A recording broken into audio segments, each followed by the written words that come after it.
Olá, bom dia. Bom dia, bom dia. Firme na rocha. Tudo certo aí, minha gente? Tava só abaixando meus volumes aqui.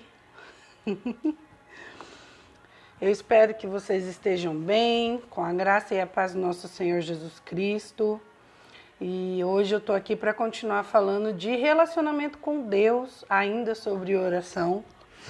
Porque tem bastante coisa para falar sobre oração. Eu acho que eu vou fazer mais esse devocional e pelo menos mais um para falar a respeito de oração. Aí hoje eu quero falar assim: você sabe orar? Será que a gente sabe orar? Não existe jeito errado de oração, isso é certo. Não tem um jeito errado de oração. E a gente, como eu falei ontem lá em Mateus 6, tem o modelo de oração, que é a oração do Pai Nosso. Mas a gente vai pegar o exemplo de Jesus. Jesus, ele orava sempre, ele orava o tempo todo. E seguindo alguns passos do exemplo de Jesus, é claro, a gente pode saber o exemplo e o que Jesus ensinou, né? A gente pode saber, assim, que existe jeito certo de orar, tá bom? Vamos começar então? Querido Deus, soberano Pai, eu te louvo, te glorifico por mais essa oportunidade. Obrigado, Senhor, por essa sexta-feira.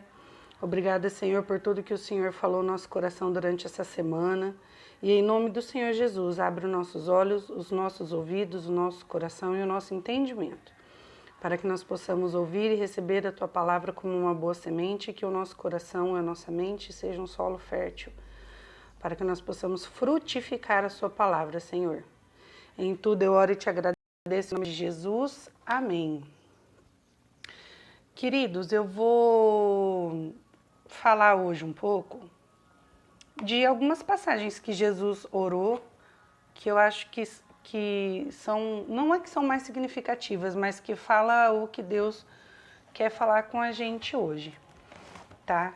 Jesus, quando ele orou antes de escolher os discípulos, ele orou quando ele foi batizado, ele orava o tempo todo, porque a oração é o meio de comunicação que a gente tem para falar com Deus, né? Uma das muitas orações de Jesus que eu quero falar para vocês está em João, no capítulo 6, do versículo 1 ao 15. Eu não vou ler todo, porque eu quero que vocês leiam na Bíblia de vocês, anotem, façam o seu devocional anotando, perguntando para você mesmo, perguntando para Deus o que Ele quer falar com vocês também. Que às vezes a mensagem que Deus pode entregar para você seja diferente do que Ele entregou para mim.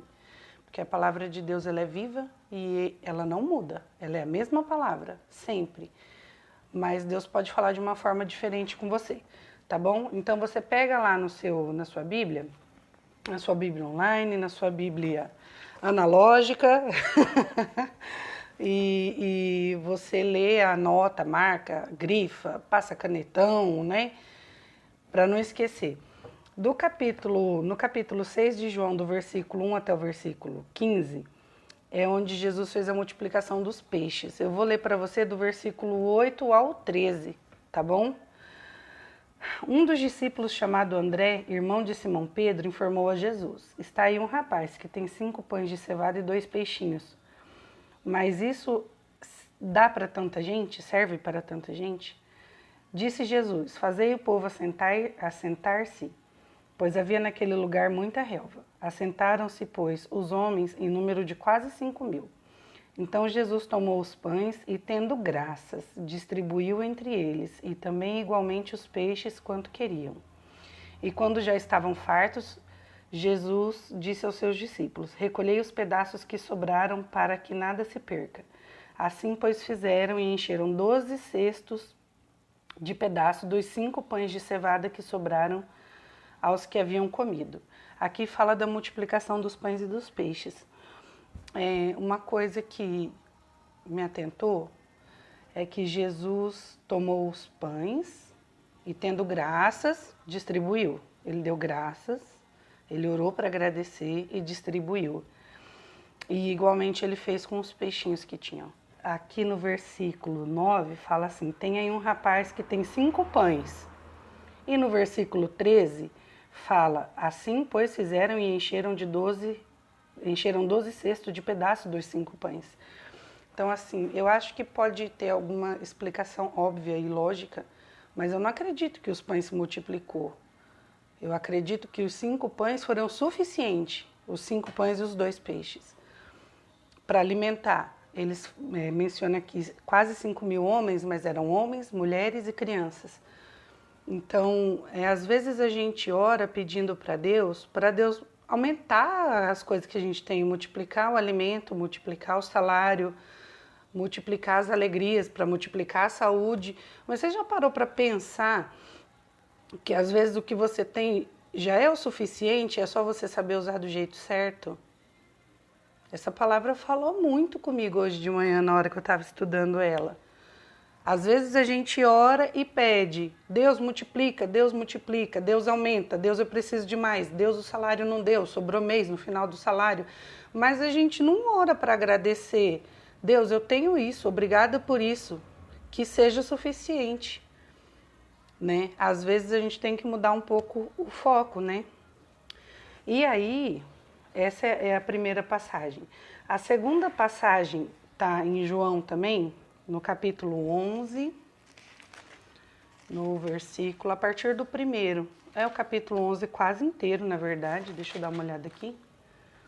É o capítulo 11 quase inteiro, que vai falar de quando Jesus ressuscita Lázaro. É bem conhecida essa passagem. Como eu falei para vocês, eu não vou ler ele inteiro, eu vou ressaltar alguns versículos que eu tomei por anotação, porque eu quero que você pegue a sua Bíblia, leia e anota você, e vê se Deus vai falar uma coisa diferente para você, depois você me conta, eu quero saber. Então, Jesus vai ser avisado que Lázaro está doente, e Jesus vai falar, daqui a pouco eu vou lá ver ele, pode calmar o coração.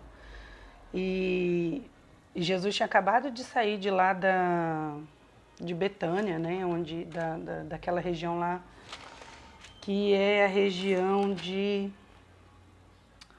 Cadê? Eles estavam na Judéia. Desculpa, falhou a memória. Então eles estavam lá e tinha acabado de sair da Judéia, Jesus já estava sendo perseguido. Daí o pessoal chegou e falou, Jesus, o Lázaro está doente, você precisa ir lá.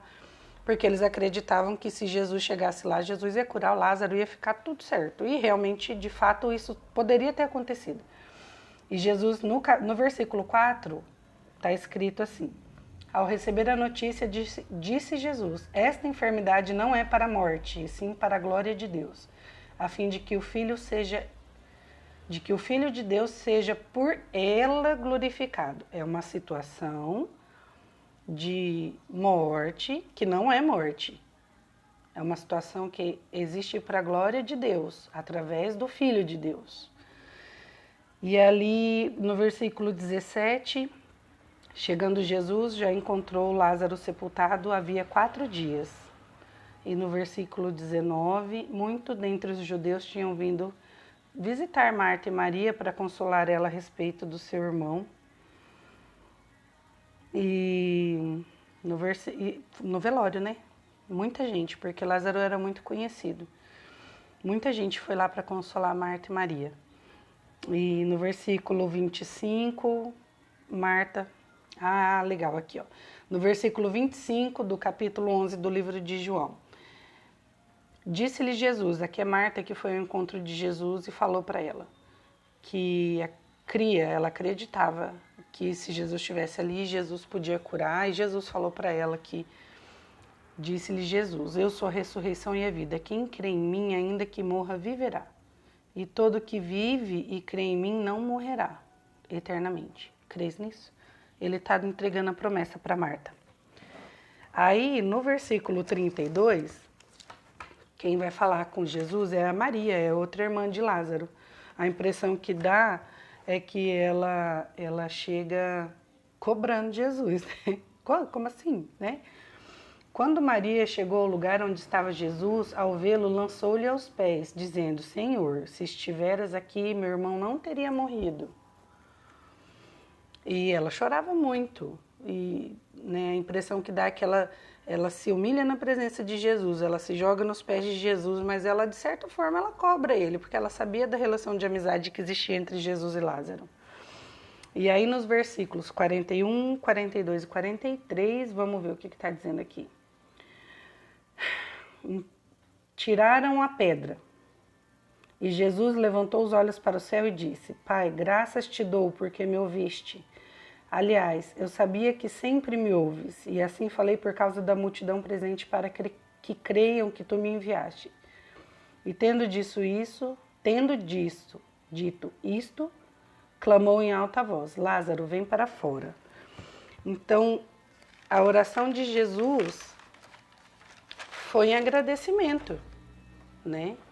Ele falou: Pai, graças te dou porque me ouviste. E Jesus sabia que Deus sempre ouve e que aquela situação era só para que as pessoas também crescem que Deus estava manifesto naquele lugar. Deus fazia, que era por intermédio de Deus que Jesus estava curando, que Jesus era enviado de Deus. Isso foi só para as pessoas crer que Deus faz. Você tem certeza que Deus está te ouvindo quando você ora? Ou você está orando e está achando que Deus não está te ouvindo? Deus está ouvindo, gente. Deus ouve. Por mais que às vezes você fala assim, ai, mas Deus não me deu aquilo, né? Eu pedi aquilo, Deus nem me respondeu, nem me deu. Esse daí vai ser o assunto do próximo devocional.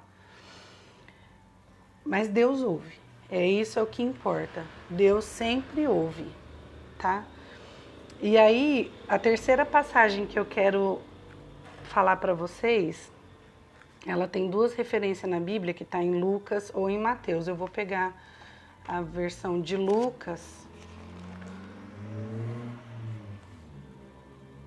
porque tem uma explicação muito simples.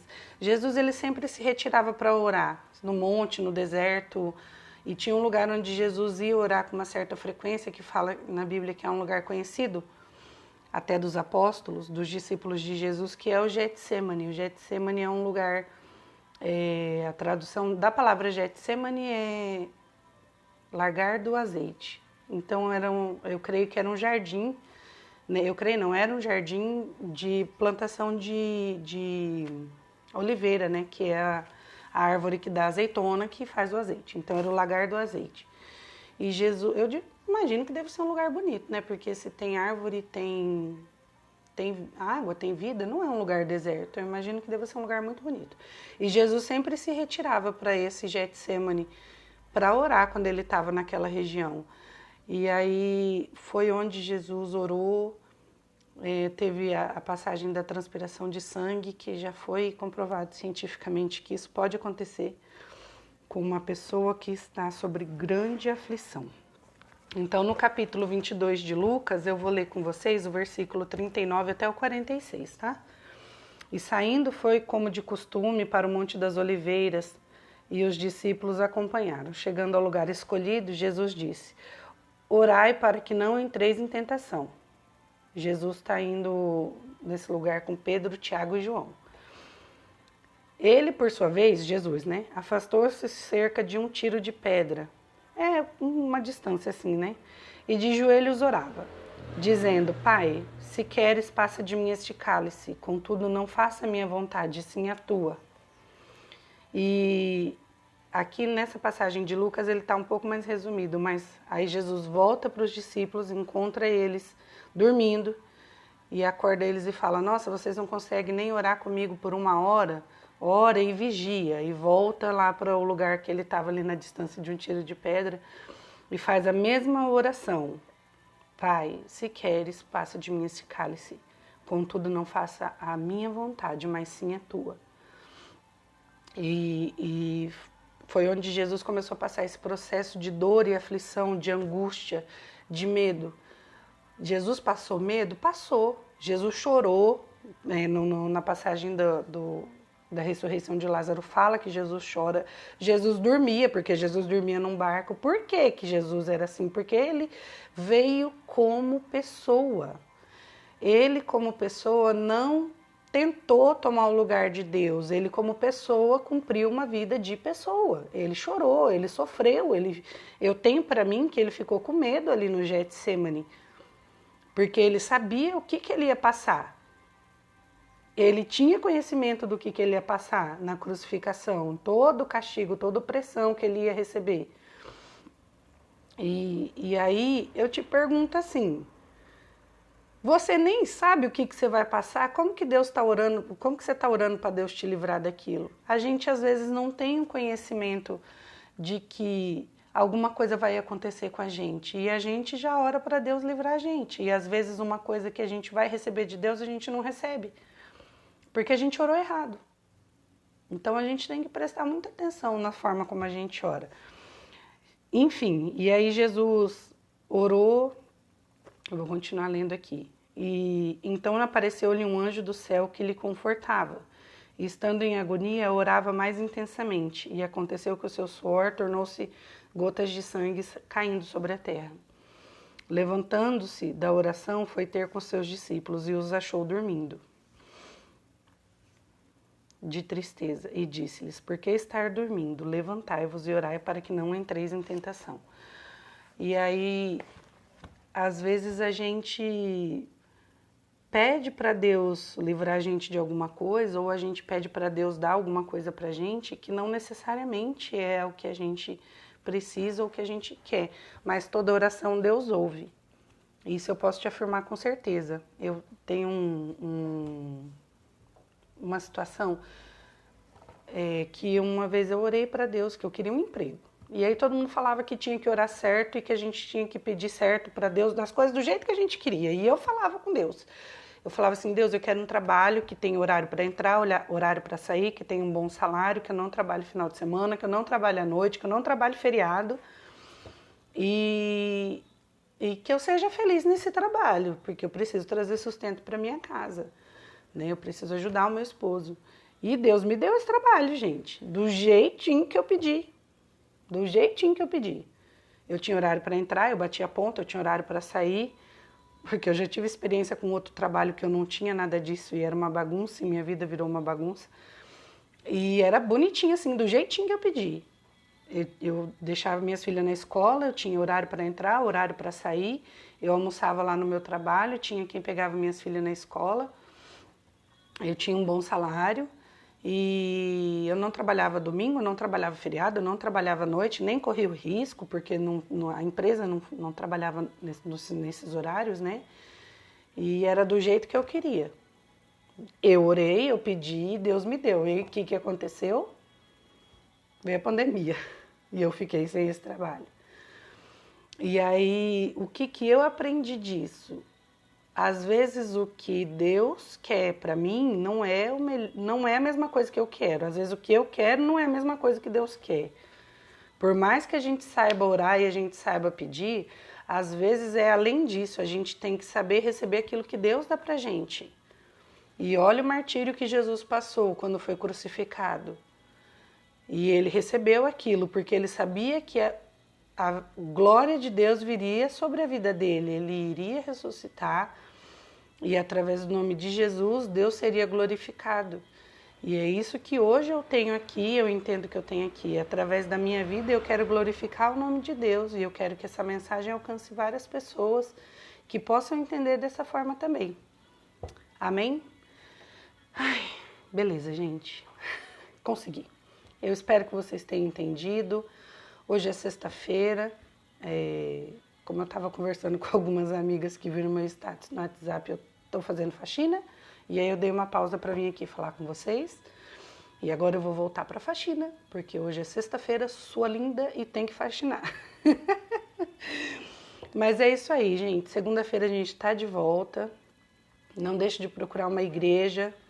Se você quiser acompanhar onde eu vou, a Igreja Sara Nossa Terra, lá na Avenida Presidente Castelo Branco. Amanhã tem culto do Arena Jovem às 19 horas. Domingo tem culto às 10 da manhã e às 19h30 à noite, um horário novo agora. Vocês estão muito mais que convidados para participar. Beleza? Isso hoje, 10 de dezembro, né? Não sei se você está vendo esse vídeo em outro período, mas você pode chegar lá na igreja, tá bom? Fica à vontade.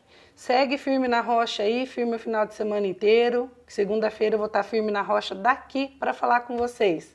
Falou, gente, um abraço.